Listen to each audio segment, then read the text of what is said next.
What's up, guys? My name's Dean, or as most of you know me, Twisty. You're like, what is this new setup? Anyway, I just sort of rotated my room around, so I'll show you in a vlog over on my Twisty channel. You can click over there. Links in the description for that one. But let's get into today's wrap-up. Round 13. On top of the ladder, Geelong is on 10 wins, 3 losses, as well as Sydney, North Melbourne, and the Hawks, rounding out that top 4. Only percentage separating those top 4 sides. The Crows were the only top 8 side not to play this week, so they're sitting on 8 and 4. And then you got the Giants, the Dogs, and the West Coast Eagles there in 5th, 6th, and 7th position. Then you take a look at 9th, and you see that it's Port Adelaide, and they are 2 games plus outside of the 8, plus percentage, 20%.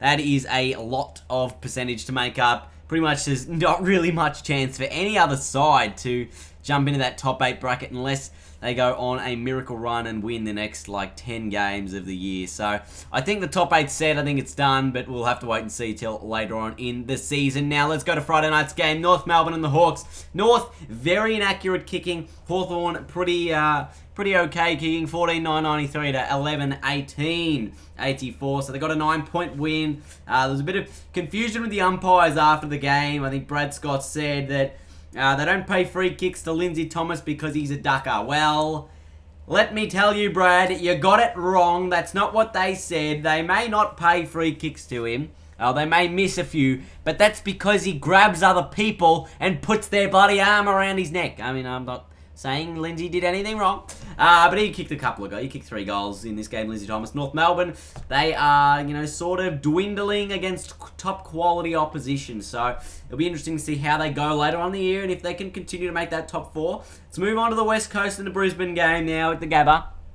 The Lions had 100 more disposals, but they didn't do anything with it. They got 49 points less than their opposition. To the West Coast made the most of their disposals there and were pretty accurate in their goal kicking. Kennedy kicked 5 straight, Dallin kicked 4-2, and Lacroix kicked 4-1. But let's look at the top 3 disposal getters for each side. Robinson 39, Rockcliffe 38, Hanley 36, compared to the West Coast. Gaff's 28, Shuey's 25, and Yo's 21. So between them there's about a 35 possession differential, and those top-end players need to do more with the ball. I think that a lot of what Brisbane does is that they just chip the ball around and not really do a heck of a lot with it. And I think Richmond does that at times as well. I was watching them against the Gold Coast last week. Sort of chip the ball backwards 50 metres instead of kicking the ball inside our forward 50. So they're definitely going to have to adjust that game plan, Brisbane, and we'll see how they can pick that up now. Let's continue moving on. Fremantle defeated Port Adelaide in Game 3 this week. This is a bit of an upset. I didn't see this. Kind of saw it coming, but I thought Port Adelaide, they had a really, really strong performance last week. They backed that up again. They beat the Dockers. But Fremantle, to their credit, they lost their first 10. They've won their next 3. Who knows? Maybe they'll win their next 9 as well, and they'll win 12 in a row. They'll make the finals. But it's going to be very unlikely because I think you're going to need 13 or 14 wins to make the finals this year. Pavlich has kicked 4 goals. He was on fire as well. Took a mark, laying on his back. That was bloody good. And Barlow had 43 disposals, and he's kind of playing a tagging role as well. So he's reinvented himself, and he's still 43 touches for a tagger. That's ridiculous. But he's sort of not a super hard tagger yet. I mean, some games he was playing hard. I think he played very hard tag on Robbie Gray early on in the match, but then sort of eased off and won his own ball, which I think is something that is a real asset for Michael Barlow. Can win his own ball. And then for the Dockers, not for the Dockers, and then for Port Adelaide, Wingard kicked 3, Westhoff and Impey kicked a couple each, but they just sort of lack composure a little bit, Port Adelaide. They were kind of inaccurate as well going forward. They weren't making the most of their opportunities, and you've got to do that, especially in this day and age. Your team is off by 5%, you're definitely going to maybe lose because opposition sides are so close this season that they can kill you. Now, let's look at how close the oppositions are within the top 8. So, let's look at the top 8 sides' records against fellow top 8 opposition. So Geelong is sitting on top of this little table here. 6 wins and 1 loss against other top 8 sides. Only lost to the Giants on the road, but then beat them at home. The Swans, 4 wins, 2 losses, sorry. So they are getting around, they're nicely, they're ticking along nicely as well. I think they just lost to maybe Geelong. and the Crows, the Swans, I think they're their 2 losses. You look at the Hawks and the Giants, they've got 4 wins, 3 losses, so they're very much top 4. Like, you'd think they're the top 4 sides in the comp right now. Those 4 teams should be the ones inside the top 4 with pretty good records against the other top 8 sides. Then you look at the negative side of things. Adelaide's 3-4 against the top 8. North Melbourne's 2-3, and the Dogs are 2-4. So North Melbourne, they only played the 5 games against top 8 sides, but maybe we'll see how they go against a team like West Coast in a couple of weeks, who yet to have a win against the top 8 side. 0-5. There are a number of sides on top of them that have beaten top 8 sides who will not be in the finals, but West Coast definitely have to pick it up if they're going to make the top 8 now. Let's quickly go to Etihad Stadium on Saturday night. The Cats thumped the Dogs. The Dogs very inaccurate. The Cats are very accurate. 16-4 from 20 scoring shots. Menzel and Hawkins kicked 8 straight between them. And that outscored the Dogs altogether, those 2 players. Dangerfield again, 3 votes, 37 disposals. My goodness, he was on fire as well. And the Dogs, they kind of got exposed defensively with the Cats' very, very attacking mindset.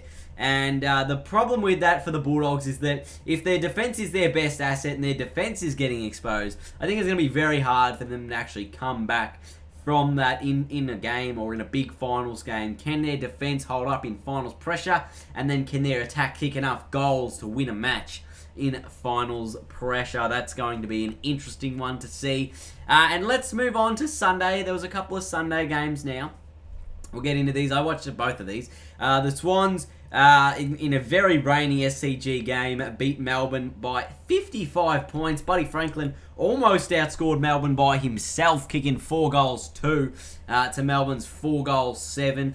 And it was the guys like Hanbury and Kennedy and Parker. They were really, really good in the wet and rainy conditions. It was soaking wet down there at the SCG. And I think the Swans, that's one of their best assets, is they play a very contested style of game. If they can win, if they can grind out wins in games like this, then you're a really good side. If you can just dominate a side in the wet, and to score 86 points in the wet is a pretty good effort. They smashed a tackle record as well, got up to 155 tackles, broke Richmond's previous record of 142 or something, so absolutely obliterated that record from a rainy Darwin match. But, boy, they are looking the goods, the Swans. Now, let's look at the final game of the round. The Bombers and the Giants. 27-point win to the Giants. Although the Essendon were with them all day. If they may have taken a couple more chances, they could have been a lot closer in this one. And they sort of faded in that last quarter. But I thought it was probably their best all-round performance for the season from the Bombers. Fantasia kicked 4-4, most dangerous forward on the ground. And then he sort of copped a knock in that start of the last quarter and end of the third quarter, I think, and that really impacted him. He didn't really have any real impact in that final quarter. Mitch Brown kicked 2-4, Danaher kicked 2-2, Dempsey missed a couple of easy shots as well. Cooney, Goddard, and Zaharakis 25 touches each, so they were all pretty good. Tip and Woody, it was very exciting as well, watching him come out of the middle. Matt Kennedy on debut for the Giants, kicked 3 straight. I mean, there's a number of players they have to nominate for the Rising Star, but there's so many bloody good talent that just keep coming in. Like, this is on debut, he's kicked 3 goals and done alright in that forward line. Toby Green was the Giants' most dangerous forward. As soon as the ball got inside their 50, it just looked like he was going to be there in that second half. He ended up kicking 4 goals, and one of those was about 65, 70 metres there. He's kicked a big dribbler from 60 metres. It was a big top-spinning delivery, and he kept running after it as well after he kicked it, so I thought that was pretty cool of him to do that. And they got the chocolates in the end, the Giants. That's all they need to do. They need to keep winning against these sides, and they will make the top 4, I reckon. But let's look at the Coleman before we finish up today. Buddy on top. Just a goal ahead of Kennedy there, and then Lynch, Jenkins, and Betts all with games in hand. Everyone else is probably too far off the pack to really make any impact, but there's your top 10 there for the Coleman Medal race. And that's it for this week's round wrap-up. It's obviously a short one because of the bye rounds, and we'll have our round preview on Thursday this week. That is going to be interesting on Thursday. So I'll see you guys then on Thursday for the round preview. Thank you for watching, and I'll see you guys later. Bye-bye.